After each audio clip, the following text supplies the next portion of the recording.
Hello guys, may i-flex na ako sa inyo yung halaman siya guys. Para siyang pipino. Ito guys oh. Ito siya.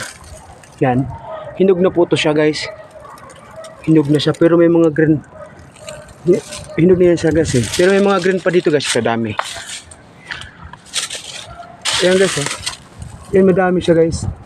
Yan oh. Para siyang pipino guys eh. Yan oh. Diba? Yan siya. Para siyang pipino guys na maliit. Mag-comment nga kayo guys dyan sa baba guys kung anong klaseng halaman to guys. Sayang kasi madami siya guys oh. Pero ito talaga guys. Ito talaga. Kinakain sa amin to. Tawag nito sa amin talaga ito is kindi-kindi. Kapanahonan namin to guys. Kita ko sa inyo guys. Tawag nito guys is kindi-kindi sa amin ito. Masarap to guys pag kulay dilaw ang hinog nito, dilaw or orange siya. Pero pag ganito kasi guys, na-search ko siya sa YouTube. Pag ito kinain mo daw, may cyanide pa daw to guys, yung hilaw, yung green. Kaya hindi natin pwede kainin to. Masarap to siya guys pag hinog na. Ito lang guys, yung parang pipino, ang dami niya guys, oh, yan oh. Tumubo dito sa bakod.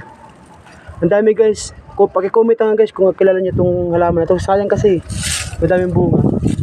Tapos, guys, kukuha tayo ng isa guys, pipisahin natin. Yan ka lang.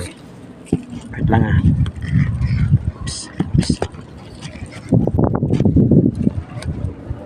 Ay!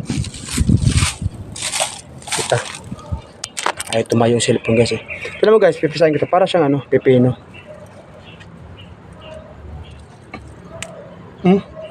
Pero, ang laman niya, amoy siya pipino guys eh. Parang pipino amoy niya. Pero hindi natin kakainin to, baka matigit tayo. Gwapo pa naman ako, sayang. Pero ito talaga guys. Ito talaga masarap to siya guys. Pag kulay orange ang hinog nito guys. Ito, tignan mo. Masarap to guys. Masarap kainin to guys pag kulay orange na hinog na. Ito. Sarap, kinakain namin ito guys. Tapos, ayun. Pagkatapos kong kainin ito, nagpakain din siya sa iba. Tama na guys, ayoko na.